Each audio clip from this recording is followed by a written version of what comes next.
Selamat pagi, Bu Setia dan teman-teman. Kami dari kelompok 6 ingin mempresentasikan chapter 12 dan 13. Sebelum itu, izinkan kami untuk memperkenalkan diri kami. Dengan saya, Tirsa Gracia, 2023-60-108, dan ada rekan saya. Perkenalkan, nama saya Giralda Valencia dengan NIM 2023-60076. Chapter 12 akan dibahas oleh teman saya. Managing Human Talent. Yang pertama ada The Strategic Role of HRM in Organizational Performance. Pemimpin di seluruh dunia sering menyebutkan bahwa modal manusia adalah faktor utama dalam mempertahankan kesuksesan yang mencerminkan peran penting dalam mengelola bakat. Seperti modal manusia menuju kepada nilai ekonomi dari gabungan pengetahuan, pengalaman, keahlian, dan kemampuan karyawan.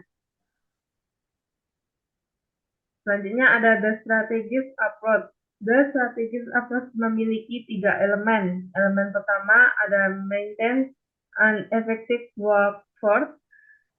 Semua pemimpin terlibat. Elemen kedua ada Manage Talent. Karyawan dilihat sebagai aset. Dan elemen ketiga ada Find the Right People. HRM adalah proses penyesuaian. Selanjutnya ada Human Capital to Drive Performance. HRM mengembangkan strategi untuk menemukan orang terbaik, mengasah keahlian dan pengetahuan mereka dengan program pelatihan, kesempatan untuk pengembangan pribadi dan profesional, serta memberikan kompensasi dan keuntungan yang mendukung berbagi ilmu dan menghargai orang dengan tepat atas kontribusi mereka kepada organisasi.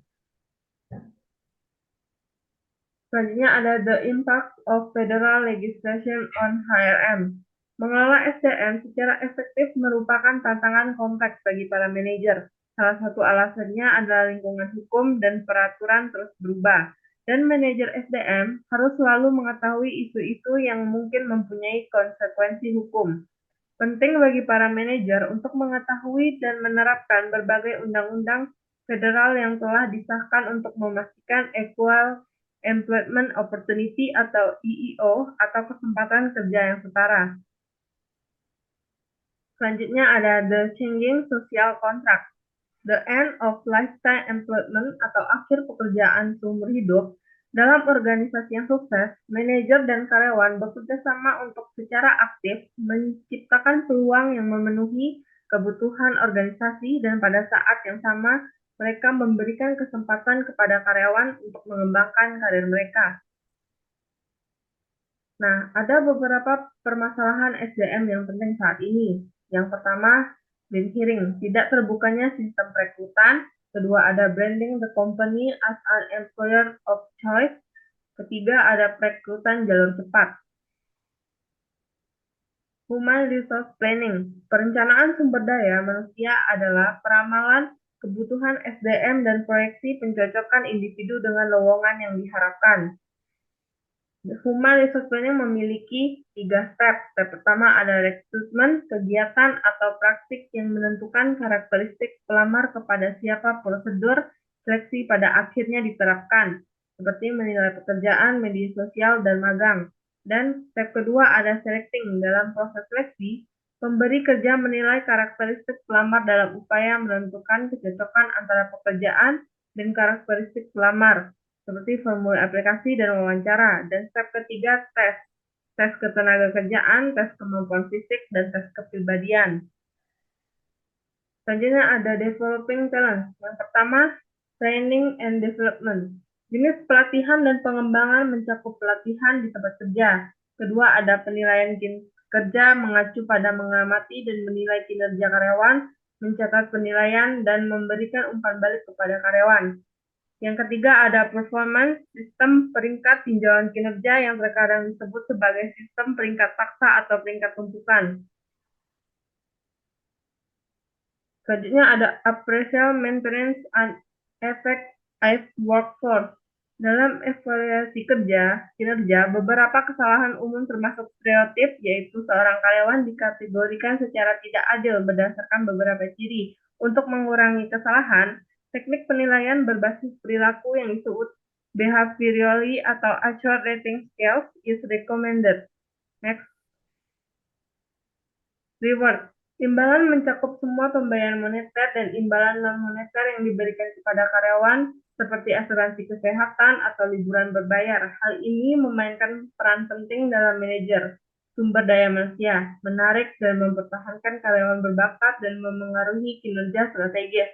Kedua, ada benefit. Paket kompensasi yang komprehensif tidak hanya mencakup kompensasi moneter, namun manfaat juga memainkan peran yang sangat penting. Yang ketiga ada termination. Pemutusan hubungan kerja atau PHK. Karyawan tidak bisa dihindari oleh organisasi, baik karena pensiun, keluar secara sukarela ke pekerjaan lain, atau pemutusan hubungan kerja secara paksa karena merger, PHK, atau kinerja buruk. Selanjutnya akan dijelaskan oleh teman saya, Tirsa. Oke, di chapter 13 kita akan membahas managing diversity. Yaitu diversity in workplace, yaitu keberagaman adalah ciri khas individu yang membuatnya berbeda dari individu yang lain. Pentingnya keberagaman ada 3, yaitu meningkatkan kreativitas dan inovasi, yang kedua meningkatkan toleransi, yang ketiga seluruh suara dan preventif dapat dipresentasikan dan didengar. Diversity Challenge Incorporated Amerika, yaitu para manajer di perusahaan sedang mencoba pendekatan baru untuk mendatangkan karyawan yang lebih beragam. Namun, para eksekutif mengatakan mereka mendapati diri mereka berjuang untuk sejumlah kecil kandidat non-kulit putih dan non-laki-laki, terutama untuk posisi di tingkat yang lebih tinggi. Ada kabar baiknya, hampir 73% dari perusahaan Fortune 500 kini memiliki setidaknya satu penjabat eksekutif perempuan. Namun, perempuan hanya memegang 17% kursi dewan di Amerika Serikat. Peningkatan keberagaman tempat kerja saat ini menjadi lebih beragam seiring dengan meningkatnya jumlah pekerjaan asing. Banyak pekerjaan perempuan, jumlah mereka diperkirakan akan tumbuh sedikit lebih cepat, yaitu sebesar 7,4% dibandingkan dengan 6,3% pada laki-laki. Diversity Challenge on a Global Scale, yaitu manajer di seluruh dunia bergulat mengenai kemajuan perempuan ke posisi manajemen di tingkat atas. Misalnya, manajer di perusahaan Jepang mengubah kebijakan dan praktik mereka untuk mencoba meningkatkan peluang bagi perempuan untuk menduduki posisi manajemen. Managing diversity yaitu manajer yang ingin meningkatkan kinerja dan memulai inovasi, setuju bahwa timnya beragam menghasilkan hasil terbaik. Timnya heterogen dinilai menghasilkan beragam sudut pandang dan gagasan yang lebih subur. Diversity and inclusion, yaitu perusahaan memiliki pandangan yang lebih luas tentang diversitas, termasuk seperti bagaimana mereka bekerja dan berinteraksi. Diversity of the thoughts, yaitu tim dan organisasi yang beragam dengan orang-orang yang dari berbagai latar belakang dan keahlian, membuat peluang untuk mendapatkan beragam sudut pandang.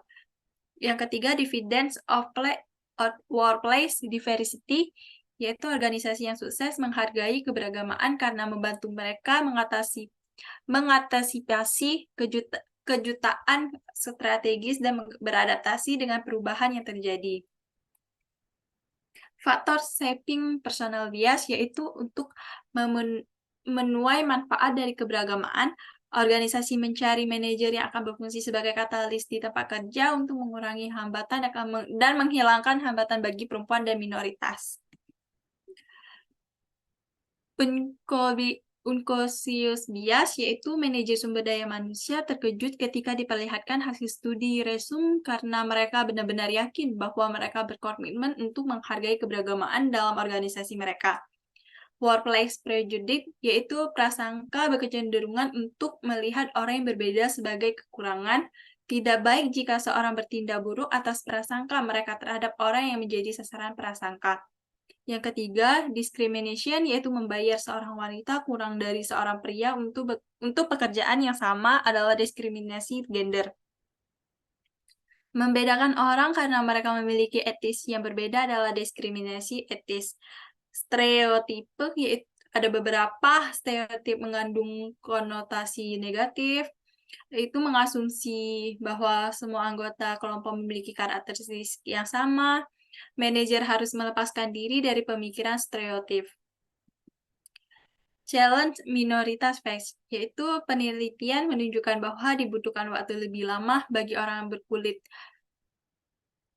kulit berwarna untuk memasuki pekerjaan manajemen pertama mereka, dan para manajer minoritas juga kesulitan untuk naik hierarki.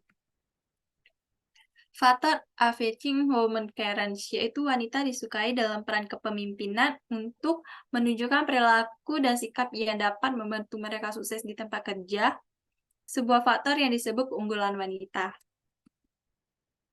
Glass scaling, yaitu kaca hambatan, sikap dan stereotip yang berlaku adalah hambatan yang tidak terlihat untuk kemajuan bagi perempuan dan minoritas. Yang kedua, solusi glass scaling, yaitu bersikaplah tegas dan mintalah apa yang Anda inginkan. Kedua, sorot pencapaian Anda. The opt-out trend, yaitu kurang waktu untuk keluarga dan pribadi. Yang kedua, stres. Yang ketiga, wanita tidak menginginkan kekuasaan dan status perusahaan dengan cara yang sama seperti pria. Yang ketiga, the value and target, yaitu wanita berkecenderungan lebih kolaboratif, kurang hierarkis, dan lebih berorientasi pada hubungan daripada pria. Kualitas yang mempersiapkan mereka untuk berhasil dalam lingkungan kerja multikultural saat ini. Diversity interviews and programs, yaitu berdasarkan survei Quotient for Human Resource Management, yaitu inisiatif dan program keberagaman menyebabkan moral karyawan berkembang, konflik interpersonal berkurang, kemajuan di pasar-pasar baru, dan meningkatnya kreativitas organisasi. Expanding recruitment approach, yaitu perusahaan bekerja dengan program yang melatih inisiatif wanita, mengadakan acara berbincang, juga membangun koneksi, dan menggunakan program pelatihan dan perekrutan inovatif. Yang kedua, establishing mentor leadership, yaitu mentor adalah member organisasi yang berkomitmen untuk mendorong karir profesional anak didiknya. Mentoring memberikan pelatihan langsung langsung tentang pedoman juga ekspektasi organisasi untuk minoritas dan para wanita. Yang ketiga, encouraging employee affinity groups, yaitu kelompok afinitas adalah cara yang ampuh untuk menurunkan isolasi sosial bagi para wanita dan minoritas, membantu karyawan menjadi lebih efektif dan mencapai kemajuan karir yang lebih besar. Increasing awareness of sexual harassment, yaitu yang pertama generasi Z, ungkapan dan perilaku seksual kepada rekan kerja hanya karena gender, percobaan untuk membeli seks, dengan potensi penutupan pidana. Yang kedua, inappropriate atau offensive, yaitu perilaku ini menyebabkan ketidaknyaman untuk rekan kerja dan kebebasan bekerja di kantor terbatas. Yang ketiga, sexual crimes and misdemeanors, yaitu atau kejahatan seksual dan pelanggaran ringan. Level tertinggi dari pelecehan seksual karena dianggap kejahatan besar atau pelanggaran ringan. Yang keempat, coercion with threat of punishment, yaitu perilaku memaksa rekan kerja untuk melakukan aktivitas seksual dengan mengancam menggunakan kekuasaannya untuk membahayakan karir korban. Baik,